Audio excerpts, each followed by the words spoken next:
Shalom, shalom, frères et sœurs en Christ dans le Seigneur. C'est encore un privilège pour moi et une très grande grâce vraiment d'être là parmi vous en ce jour. Et sans toutefois perdre votre temps, je veux commencer avec le vif de ce jour. Et le sujet sur lequel je veux m'appesantir en ce jour est comment bien débuter sa vie chrétienne.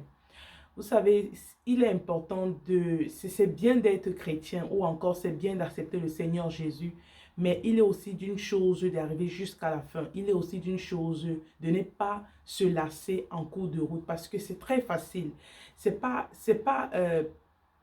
comment on dit, c'est pas une chose facile de suivre le Seigneur. Quand je dis pas une chose facile de suivre le Seigneur, c'est que si tes intentions principales ne sont pas très bien fondées, tu vas finir par abandonner le Seigneur en cours de route. Et là, alors, c'est là où mon thème vient, le thème de cette vidéo, comme je disais il y a de cela quelques minutes, de comment bien débuter sa vie chrétienne. Comment le faire? Déjà, quand on accepte le Seigneur Jésus-Christ, ça doit être quelque chose qui vient du plus profond du cœur. Quand je dis ça doit venir du plus profond du cœur, ça veut dire quoi? Ça veut dire tu ne dois pas le faire parce que quelqu'un t'a obligé. Tu ne dois pas le faire parce que tu sens que, ok, tu dois le faire pour t'en débarrasser de quoi que ce soit. Mais tu dois le faire parce que ça vient du plus profond de ton cœur. Tu dois le faire parce que tu crois effectivement que ça, c'est ton jour. Tu crois effectivement que ça, c'est l'appel du Seigneur et tu veux l'accepter. Tu ne le fais pas pour prouver à qui que ce soit.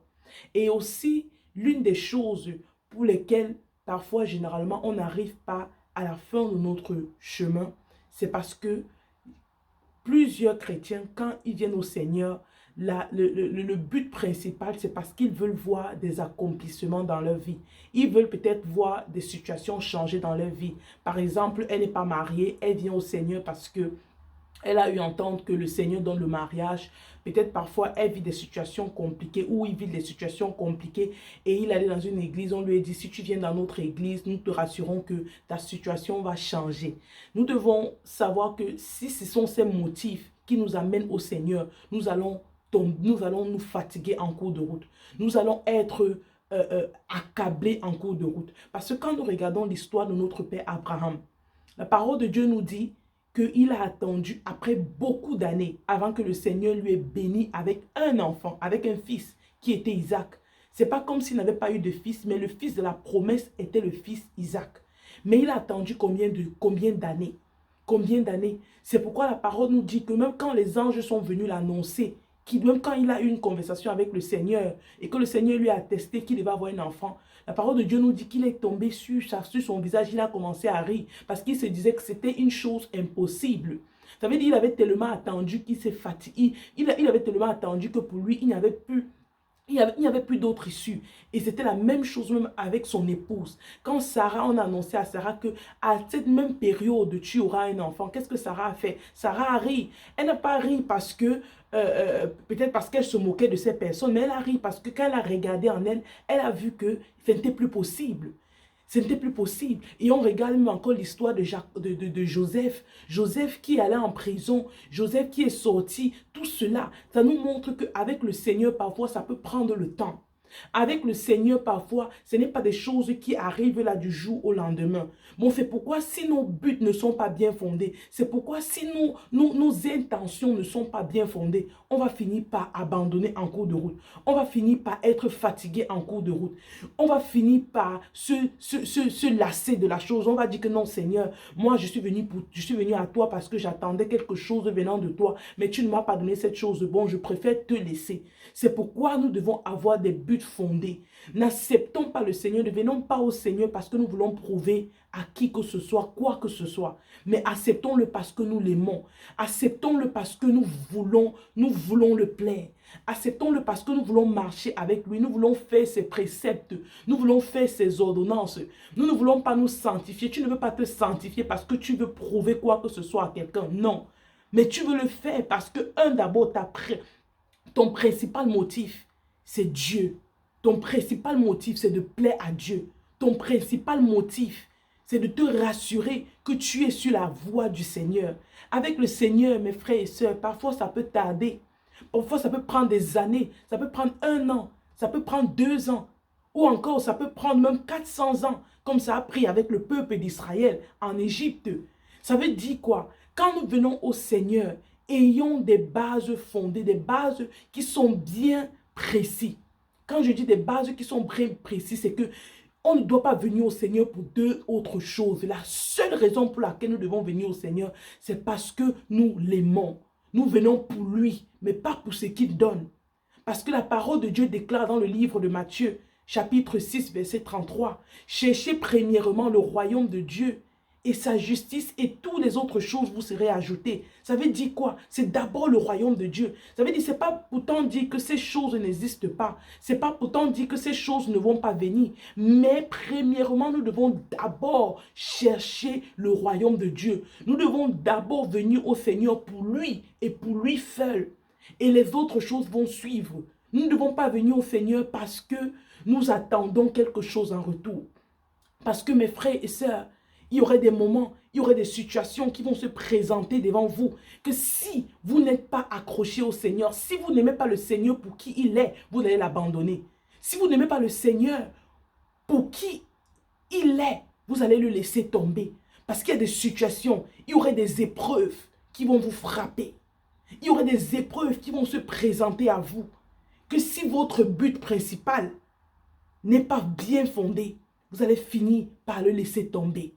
C'est pourquoi, mes frères et sœurs, pour bien débuter sa vie chrétienne, il ne faut pas venir au Seigneur parce qu'on vient pour qu'il change notre situation. Ne venons pas au Seigneur parce qu'on veut qu'il nous donne un nouveau travail. Ne venons pas au Seigneur parce que nous voulons qu'il change les malédictions de notre famille. Non, venons au Seigneur d'abord pour lui. Venons au Seigneur d'abord parce que nous sommes conscients du sacrifice de la croix. Nous sommes conscients du fait que nous ne sommes pas justes, du fait que nous avons péché contre lui, du fait que nous voulons sincèrement nous repentir. C'est pourquoi le livre d'Hébreux nous dit que quand tu acceptes le Seigneur Jésus-Christ comme ton Seigneur et Sauveur, tous les autres péchés qui suivent ne doivent pas être des péchés volontaires. Quels sont les péchés volontaires? Les péchés volontaires sont ces péchés-là que tu sais que ça c'est le mal, mais tu t'hazardes quand même à aller commettre ce mal parce que tu te dis le Seigneur va me pardonner. Mes frères et sœurs, quand on aime le Seigneur, quand on veut vivre pour le Seigneur, il y a certains péchés qu'on ne peut plus se permettre de faire. Pas pourtant dire que tu deviens saint. Non, loin de là, loin de cela. Mais il y a des situations dans lesquelles nous ne pouvons plus nous trouver. Parce que pour toi, c'est quoi? Tellement tu aimes Dieu que tu ne veux pas le faire mal. C'est un peu comme parfois, tu aimes quelqu'un, tu es peut-être marié avec un homme ou avec une femme et que tu passes ton temps à parler de cette personne en bien. Pourquoi? Parce que tu aimes cette personne, tu aimes la compagnie de cette personne, tu aimes être autour de cette personne. C'est comme ça que notre relation avec le Seigneur doit être. Que chaque fois que nous voulons poser des actes, que nous nous disons, est-ce que cet acte va plaire à mon Dieu?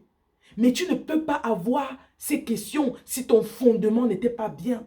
Parce que si ton fondement était basé sur les choses matérielles que le Seigneur donne, quand le Seigneur ne va pas te donner cela, après 1 an, 2 ans, 3 ans, tu vas l'abandonner. Après 5 ans, 10 ans, tu vas l'abandonner. Même après 30 ans, 40 ans, tu vas l'abandonner. C'est pourquoi nous devons, mes frères et sœurs, venir au Seigneur. Parce que nous l'aimons. Parce que nous voulons le plaire. Parce que nous sommes conscients que nous avons péché contre lui. Parce que nous sommes conscients du sacrifice de la croix. Qu'est-ce que le livre de Jean, chapitre 3, verset 16 dit? Car Dieu a tant aimé le monde qu'il a donné son Fils unique, afin que quiconque croit en lui, ça veut dire quand tu viens à Dieu, et que toi tu te dis, Seigneur, je viens croire en toi, je viens croire au Seigneur Jésus, et je sais que toute autre chose me serait ajoutée. Mais ce n'est pas mon motif principal, non, ce n'est pas ma raison principale. Ma raison principale, c'est d'abord parce que je t'aime. C'est parce que je suis consciente que tu es mort sur la croix pour moi. Je suis consciente que je ne mérite pas ta justice, je ne mérite pas ta grâce, mais à cause de ta bonté, à cause de ta fidélité, je suis là. Que tu te réveilles chaque matin. Tu ne te réveilles pas ce matin en disant, oh Seigneur, j'ai cru qu'aujourd'hui je devais recevoir l'appel de ce travail. Mais tu te réveilles le matin, tu dis, Seigneur, merci parce que tu m'as encore accordé un jour de plus. Merci parce qu'en toi, J'ai la paix. Parce qu'en toi, j'ai la joie. Je ne viens pas à toi parce que tu me donnes ceci, parce que tu me donnes cela. Tu me le donnes, je te dis merci. Tu ne me donnes pas, je te dis merci. Mais premièrement, Seigneur, je t'aime. Je t'aime. Mes frères et sœurs, être en Christ, c'est la meilleure des choses qui peut arriver à un être humain. Être en Christ, accepter le Seigneur Jésus-Christ comme son Seigneur et Sauveur, c'est la meilleure des choses qui peut l'arriver. Mais comme je disais au début de cette vidéo, quelle est ta motivation première? Ta motivation première, est-ce que c'est parce que tu t'attends à ce que le Seigneur te bénisse? Est-ce que c'est parce que tu t'attends à ce que le Seigneur change ta situation? Si celle-là est ta motivation première, mon frère, ma soeur, revois ta vie chrétienne et confesse tes péchés. Le Seigneur est juste et fidèle pour te les pardonner. Là, c'est vraiment la fin de ma vidéo et que le Seigneur vous bénisse abondamment. Je prie que la grâce de Dieu et sa fidélité vous accompagnent tous les jours de votre vie. Shalom la famille et que le Seigneur vous bénisse. Je vous aime tellement. Ciao, à la prochaine.